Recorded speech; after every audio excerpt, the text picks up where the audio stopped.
Olá, meu querido irmão, minha querida irmã. Eu desejo que a paz do Senhor Jesus repouse sobre a sua vida agora e sobre a sua família hoje e sempre. Amém? Eu sou o pastor Antônio Júnior e eu estou muito feliz por estarmos aqui reunidos em nome do Senhor, buscando aprender mais da sua palavra. Irmãos, hoje o ensinamento está valioso. Eu quero falar com você sobre o chamado que Deus tem na sua vida. Muitas vezes você não presta atenção em você. Você fica olhando ao seu redor, vendo tudo que Deus está fazendo na vida dos outros e você deixa de focar no que é mais importante, a sua missão, o seu legado. Amém? Então, eu quero te fazer refletir sobre a importância de você trilhar o caminho que Deus já tem preparado para você.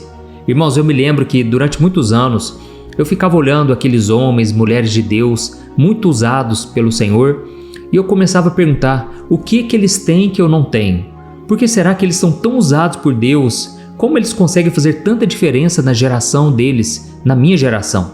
Irmãos, eu fui entendendo que, na verdade, ninguém é melhor do que ninguém. Todos nós somos iguais, todos nós somos falhos, temos qualidades, mas o que faz a diferença é que aquelas pessoas estavam simplesmente trilhando o caminho que Deus já tinha preparado para elas. Da mesma forma, eu digo para você que hoje Deus já tem um chamado para você.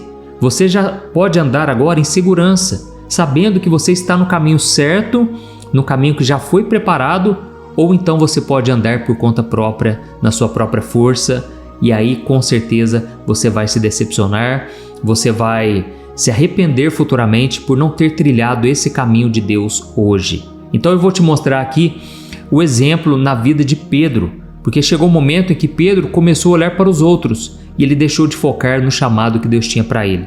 Você vai ficar impressionado em ver o que Jesus respondeu para Pedro, trazendo ele de volta para aquela consciência de que Deus era com Pedro, Deus tinha um chamado para ele, mas era muito importante ele não se distrair, tá bom? Essa mensagem está muito profunda. Eu só peço então que você clique em gostei, se você gostar da mensagem, é claro, e também peço para você se inscrever no meu canal. É muito rapidinho, clique aqui no botão inscrever-se e ative o sininho da notificação que vai aparecer aí do lado, selecionando a opção todas, porque aí você vai receber no seu celular o próximo vídeo que eu colocar, tá bom? Eu quero aproveitar e convidar você também a acompanhar a oração da noite, o vídeo da tarde que eu tenho colocado. Irmãos, tem sido uma bênção. Quantos testemunhos! Olha, uma coisa que eu fico impressionado é de ver os frutos desse ministério.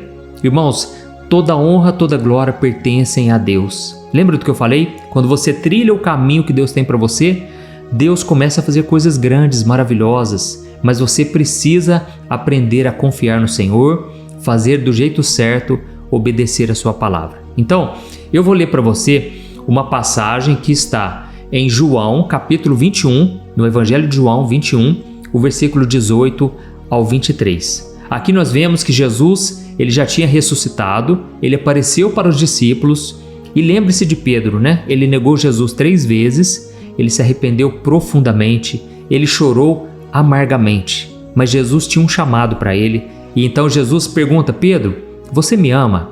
E Pedro respondeu: Jesus, tu sabes que eu te amo. E Jesus mesmo assim perguntou 3 vezes ao todo. E então Pedro falou: Jesus, o Senhor sabe que eu te amo. Então Cristo falou para ele: então faz o seguinte, apacenta as minhas ovelhas, cuida das minhas ovelhas. Jesus entregou para ele o chamado de Pedro. E quando você lê as cartas de Pedro, 1 Pedro, 2 Pedro, você percebe que Pedro realmente cuidou da igreja. Ele era como se fosse um conselheiro, alguém que estava sempre trazendo as pessoas para Cristo.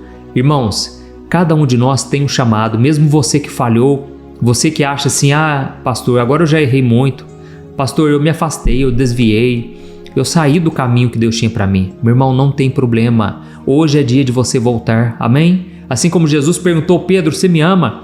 Então vou te dar um chamado, vai, cuida das minhas ovelhas. Eu creio que hoje o Senhor vai despertar o chamado na sua vida também, amém? Nós vamos orar por isso. Eu creio que não vai ser em vão esta oração. Deus vai tocar o seu coração. Glória a Deus. Eu vou ler para você. Olha o que Jesus falou para Pedro, presta atenção. Eu lhe digo a verdade, Pedro. Quando você era jovem, você podia agir como bem entendia. Você se vestia e ia aonde queria. Mas quando você for velho, você vai estender as mãos e os outros o vestirão e o levarão para onde você não quer ir. Jesus disse isso para Pedro para informá-lo com que tipo de morte ele iria glorificar a Deus. Então Cristo lhe disse: siga-me. Pedro se virou e viu atrás dele o discípulo a quem Jesus amava, aquele que havia se reclinado perto de Jesus durante a ceia. E Pedro perguntou a Jesus: Senhor, e quanto a ele? Jesus respondeu: se eu quiser que ele permaneça vivo até eu voltar, o que lhe importa, Pedro? Quanto a você, me siga. Por isso se espalhou entre a comunidade dos irmãos o rumor de que esse discípulo, João, ele não morreria. Mas não foi isso, porém, o que Jesus disse. Ele apenas quis dizer: e se eu quiser que ele permaneça vivo até eu voltar, o que lhe importa? Olha que interessante, irmãos. Eu não sei se você entendeu aqui, mas essa mensagem é profunda. Deixa eu te explicar rapidamente aqui o que aconteceu. Jesus falou para Pedro: Pedro, é o seguinte, você sempre foi muito impulsivo, você fazia tudo que tinha vontade, você chegou até a cortar a orelha do soldado, você pulou do barco, para vir me encontrar, você sempre agiu muito assim por conta própria. Inclusive, até hoje você fez muito do seu jeito, mas vai chegar uma hora, Pedro, que as pessoas vão te prender, cara. E aí, meu irmão, você vai ter que ir aonde essas pessoas te levarem. E Jesus estava falando a respeito do tipo de morte que Pedro teria. Olha isso, irmãos, imagine Jesus falar a maneira como você vai morrer. Nesse caso aqui, Jesus falou para ele, ou seja, Pedro seria um mártir. Ele morreria por causa de Jesus. Irmãos, na verdade, todos os discípulos, menos João, ele foi o único que não morreu como mártir. Então eu vou contar mais sobre João daqui para frente. Mas aí sabe o que aconteceu nesse momento? Quando Jesus falou: Pedro, olha, você vai chegar um momento que as pessoas vão te prender, elas vão te amarrar, elas vão te matar. E aí naquela hora, Pedro, ele se vira para trás e fala: Senhor, mas e quanto a João, o discípulo a quem o Senhor ama muito, esse íntimo do Senhor? Ele não vai morrer do mesmo jeito que eu, não? Ele vai... Como é que vai ser o final da vida dele? Sabe o que Jesus falou? Pedro, e se eu quiser que João fique vivo, até que eu volte, o que te importa? Ou seja, irmãos, Jesus não estava falando que João não morreria como os discípulos, mas ele estava querendo dizer: e se eu quisesse que ele ficasse vivo, o que você tem a ver com isso, Pedro? Foi exatamente isso que Jesus falou para Pedro, irmãos. Olha, eu sinto que Deus aqui, irmãos, nessa mensagem de hoje, Ele está falando para nós também, para você que muitas vezes fica preocupado com o chamado dos outros. Jesus, mas e o chamado que o Senhor deu para aquele homem? Olha a maneira como ele está conduzindo a igreja dele. Irmãos, eu fico impressionado de ver o quanto o cristão, o crente, ele fica preocupado com a vida dos outros. Preocupado com o que o pastor está fazendo com a igreja dele, preocupado com aquele ministro de louvor. Ele sabe tudo sobre os cantores gospel, mas ele sabe muito pouco sobre o seu próprio chamado. Irmãos, isso é triste. Nós precisamos olhar para a nossa vida, porque Jesus está falando uma coisa aqui para nós. Olha, não é da sua conta ficar cuidando da vida dos outros. Deixa que eu cuido. Eu sei o que é melhor, eu sei o chamado que eu tenho para a vida de cada um, entendeu? Então Jesus está falando para você que hoje, meu irmão, pare de cuidar da vida dos outros, não se distraia. Não importa se o outro talvez sofra menos do que você, não importa se o outro prospere mais do que você. Deus tem um chamado na sua vida, você não pode se dispersar, você não pode se distrair, amém? Glória a Deus, está entendendo essa mensagem? Escreva aqui nos comentários: Deus falou comigo agora, Deus acabou de falar comigo. Isso vai encorajar outras pessoas, amém? Então aqui Jesus ele falou: Pedro, se eu quiser que João permaneça vivo até eu voltar, o que te importa? Isso não é da sua conta, entendeu? Então aqui nós vemos, irmãos, a importância de focarmos naquilo que Deus tem para nós. Eu me lembro, irmãos, que quando eu me converti, Deus me permitiu ficar solteiro muitos anos, sabe? Enquanto que os meus amigos já estavam namorando. E esses amigos foram para a igreja junto comigo. Só que, irmãos, Deus tinha um caminho para cada um. Até que os meus amigos se casaram. E eu, fiquei para trás. Eu fiquei focado só no meu chamado. Eu fiquei orando, ia nas vigílias. Só que ao mesmo tempo, hoje eu percebo que Deus me deu um privilégio. Deus me deu uma bênção. Porque nesse tempo de solteiro eu cuidei mais das coisas do Senhor, entendeu? Era o tempo que eu tinha de sobra para orar mais, para buscar mais intimidade com Deus. É por isso que o apóstolo Paulo diz que o solteiro cuida das coisas do Senhor e o casado, ele cuida das coisas do mundo para agradar a esposa, entendeu? Então são chamados diferentes, são obras diferentes que Deus faz na vida de cada um de nós. Mas eu confesso para vocês, muitas vezes eu me questionava: Deus, por que o Senhor está fazendo na vida do outro e não faz na minha? Por que o Senhor muitas vezes prospera o outro e eu estou aqui, Deus, passando um sufoco danado, passando uma luta terrível com dinheiro? Irmãos, cada um de nós tem um tempo, cada um de nós vive uma estação. O rei Salomão chegou a dizer em Eclesiastes capítulo 3, cada coisa tem a sua estação, existe um propósito debaixo do céu para cada coisa que acontece, entendeu? Então na sua vida não é diferente.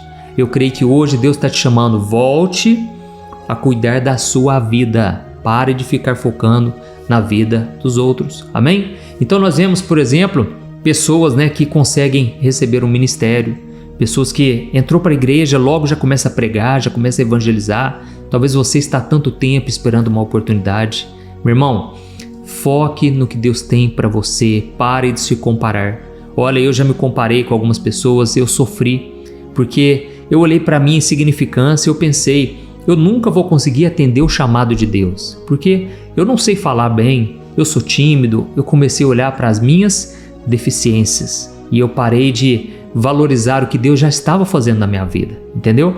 Então cada pessoa é de um jeito. Por exemplo, eu achava que Deus não poderia me usar enquanto eu não fizesse um seminário de teologia para estudar para pastor, entendeu? Sendo que, irmãos, Deus já estava me usando. Eu ia e eu falava de Deus para as pessoas e as pessoas eram tocadas, sabe? Então às vezes você fica esperando um seminário, uma promoção no ministério, na igreja ou no seu trabalho. Meu irmão, seja luz no dia de hoje, seja bênção na vida das pessoas com aquilo que você tem em mãos, amém? Não fique esperando receber muito, porque Jesus mesmo disse, aquele que é fiel no pouco será fiel no muito, e quem não vai ser fiel no pouco, quando tiver no muito também não vai ser fiel, entendeu? Então foque no que Deus tem para a sua vida. E aí vamos pensar numa coisa aqui, ó. No final do versículo está escrito assim, ó: se espalhou entre a comunidade dos irmãos o rumor de que João não morreria. Mas não foi isso o que Jesus disse. Ele simplesmente quis dizer, e se eu quiser que João permaneça vivo até eu voltar, o que lhe importa? Irmãos, eu fiquei pensando aqui numa coisa. E se Jesus não estivesse falando também sobre a vida física de João, mas estivesse falando sobre o seu legado? Por quê? João, ele permanece vivo até hoje, não é verdade? João, ele foi o único que não morreu como Marte. Ele permaneceu aqui na Terra até uma idade avançada. E então ele escreveu o Evangelho de João, as cartas de João, 1 João, 2 e 3 João, e ele escreveu o livro de Apocalipse. Irmãos, até hoje nós nos deliciamos nas palavras de João. Nós aprendemos muito com o legado dele, porque ele revelou o futuro da humanidade. Então até que Jesus volte, vamos assim dizer, João permanece vivo na palavra de Deus, o seu legado. Todos os seus escritos até hoje permanecem vivos na nossa vida. Então isso é o mais importante, irmãos. Nós precisamos pensar no nosso legado. Eu já até falei uma vez aqui que uma vez eu gravei um vídeo falando sobre a importância de deixar um legado para os nossos filhos, netos, para as pessoas à nossa volta. E aí teve um irmãozinho que comentou assim: pastor, eu vou falar uma verdade aqui. Eu estou custando a cuidar da minha vida. Eu tenho que ficar preocupando com a minha própria vida. Agora eu vou ter que ficar preocupando com a vida dos outros, para pessoas que vão ficar aqui depois que eu morrer. Irmãos, essa é a mentalidade de muita gente. Elas preocupam só com elas, com o bem-estar delas. Irmãos, nós precisamos preocupar com os nossos filhos que vão ficar aqui, preocupar com os nossos pais, nossos irmãos. Será que estamos deixando um legado para eles de alguém que realmente andou com Deus, de alguém que realmente permaneceu com o Senhor? Nós vemos um exemplo na vida de Enoque. A Bíblia diz que Enoque andou com Deus e ele foi tomado para Deus. Deus tomou ele, tirou ele dessa terra, de forma que ele não passou pela morte. Nós sabemos, irmãos, que isso aconteceu com Enoque, mas nós vamos enfrentar a morte por causa do pecado. No entanto, irmãos, podemos deixar vivo o nosso legado aqui na terra. Amém? Eu quero orar por você agora, mas antes eu me lembrei só de um versículo. 1 Coríntios capítulo 3, o versículo 6, em que o apóstolo Paulo disse assim: irmãos, eu, Paulo, venho plantando, Apolo vem regando, mas quem dá o crescimento é Deus, quem faz crescer é Deus. Ou seja, sabe o que estava acontecendo nessa época de Paulo? As pessoas estavam comparando. O fulano prega melhor que o outro, o fulano faz mais que o outro. E Paulo falou: gente, vamos parar com isso, vamos parar de nos comparar. Quem faz crescer é Deus. Então, deixa eu explicar uma coisa, você já vem orando pelos seus familiares há muito tempo. Você, mãe, vem orando pelo seu filho rebelde e você acha que não tem solução. Saiba de uma coisa, a sua oração está fazendo a diferença, mesmo que você não veja o crescimento. Amém? Eu sou fruto de oração. A minha avó orava por mim, ela achava que não estava acontecendo nada demais. Irmãos, aquelas orações estavam me livrando do mal. Aquelas orações estavam me poupando de tantas coisas ruins deste mundo. E eu não sabia, nem eu sabia o que estava acontecendo comigo. Mas as orações estavam tendo efeito. Quando eu colocava um cigarro, um baseado na boca, aquilo me fazia passar mal. Quando eu colocava uma bebida na boca, eu vomitava. Irmãos, a minha avó não sabia disso. Era a única pessoa que tinha se convertido na família até então. E ela orava por mim. Ela achava que nada demais estava acontecendo. Até um dia em que eu entreguei minha vida para Jesus. E a primeira pessoa que eu fui falar, e eu fui lá dar um abraço, foi a minha avó. Irmãos, ela chorou, ela se emocionou de ver que Deus estava trabalhando nos bastidores. Amém? Ou seja, você planta, outro rega, mas quem dá o crescimento é o nosso Deus. Amém? Aleluia! Glória a Deus. Então, agora eu vou orar por você, eu vou ungir as minhas mãos e eu quero pedir para você compartilhar. No final desta oração, envie para os seus amigos familiares. Essa mensagem vai tocar profundamente essas pessoas. Então, clique depois no botão compartilhar aqui embaixo do vídeo, selecione o ícone do WhatsApp e vamos espalhar esta mensagem para o maior número de pessoas. Que o reino de Deus cresça e que você possa fazer parte disso, tá bom? Feche os seus olhos, eu quero orar por você, em nome de Jesus. Aleluia. Senhor, meu Deus e meu Pai, eu me coloco na Tua presença maravilhosa.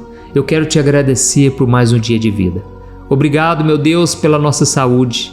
Obrigado, meu Deus, pelo nosso corpo, pela nossa mente, pela nossa alma e principalmente por este alimento que nós recebemos hoje. Ó Senhor, dá-nos o pão nosso de cada dia. É um pão que não é meu, ele é nosso, porque ele é repartido entre os irmãos. Pai, como é bom repartir a Tua palavra, compartilhar o conhecimento com as pessoas. Como é bom, Senhor, estar na Tua presença, sabendo que o Senhor tem um chamado para cada um de nós. Nós não estamos nessa terra à toa, em vão. O Senhor tem uma missão para cada um de nós, mas nós muitas vezes, meu Pai, ficamos focados na vida dos outros. Queremos cuidar da vida dos outros e o Senhor hoje está nos chamando de volta para o nosso caminho, para o caminho que o Senhor já trilhou para nós. Ó, meu Deus, nos revela então o que o Senhor tem para a nossa vida, Pai. Nós não queremos andar sem saber para onde vamos, de onde viemos. Queremos ter mais conhecimento, Pai, da Tua palavra, de quem o Senhor é.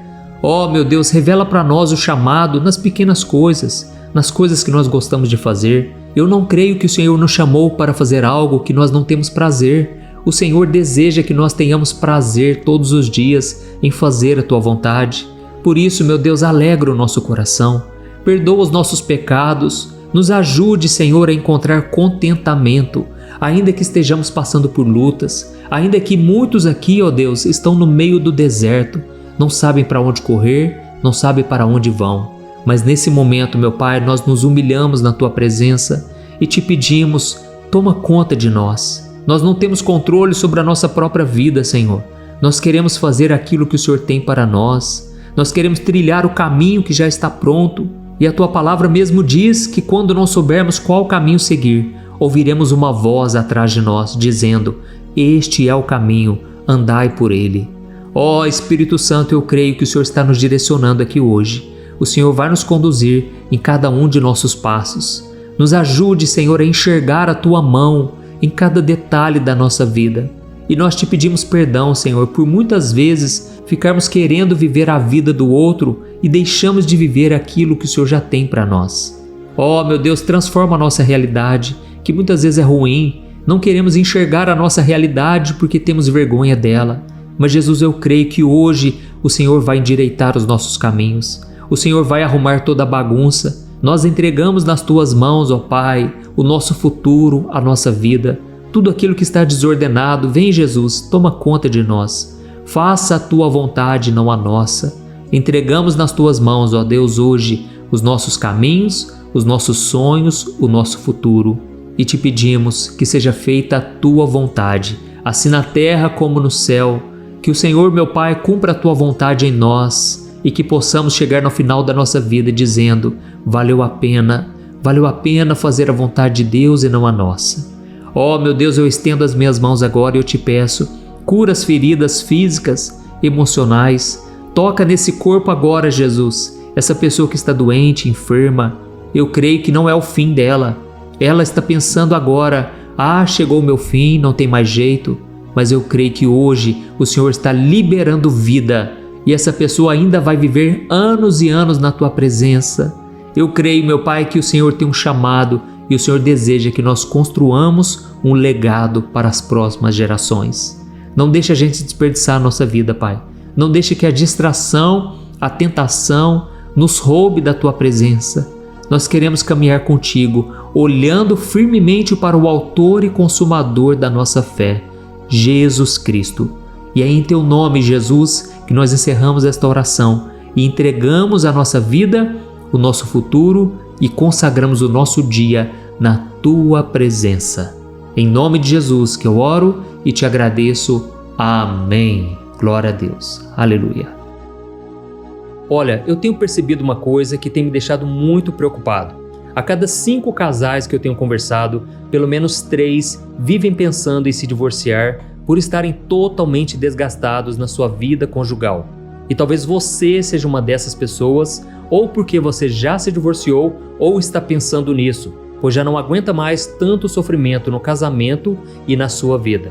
Então eu vou te contar uma coisa. Ao longo do meu ministério, eu tenho aconselhado muitos casais e eu pude ver milagres acontecendo. Eu vi casamentos que tinham tudo para dar errado e começaram a dar certo. Casamentos que quem olhava pensava: não tem mais jeito de resolver. Mas eu também presenciei situações tão complexas que não bastava dizer que divórcio é pecado e ponto. Eu precisei ir além e tratar de cada caso de forma madura, compreensiva e à luz da palavra de Deus. E foi então que eu decidi registrar tudo isso que eu aprendi nesses anos em um único livro que já está transformando a vida de milhares de pessoas. O nome dele é O que a Igreja Não Te Conta sobre Divórcio e Novo Casamento. Nele, eu abordo esse assunto que é tão sensível de uma maneira bíblica, sem julgamento e que vai te trazer conforto e direção. Eu sei que muitas vezes você sofre porque você não queria estar nessa situação e também não sabe como sair dela.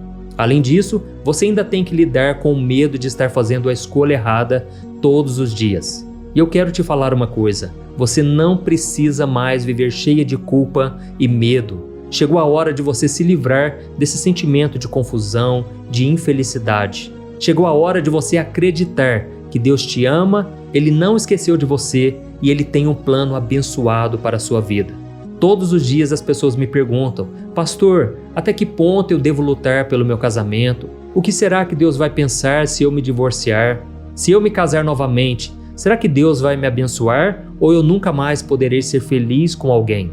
Por isso, além de responder essas e outras dúvidas de acordo com a palavra de Deus, eu conto no meu livro algumas situações reais vividas nos relacionamentos para que você se identifique, e eu também mostro qual é a melhor decisão que você deve tomar, tá bom? Eu tenho certeza que esse livro vai ser um divisor de águas na sua vida. E para que você tenha acesso a esse conteúdo agora mesmo e comece já a mudar de vida, eu estou disponibilizando o livro no formato digital para você ler onde você estiver, no seu celular ou no seu computador. E tudo isso por um valor acessível, e assim também você estará contribuindo para que o nosso ministério alcance ainda mais pessoas com a mensagem do Evangelho. É só você clicar no link que está bem aqui abaixo do vídeo, na descrição ou no primeiro comentário. É muito rápido, seguro e você vai receber na mesma hora o livro digital no seu e-mail, tá bom? Então clique agora no link que está aqui abaixo do vídeo e eu desejo toda sorte de bênçãos na sua vida. Um grande abraço, que Deus te abençoe.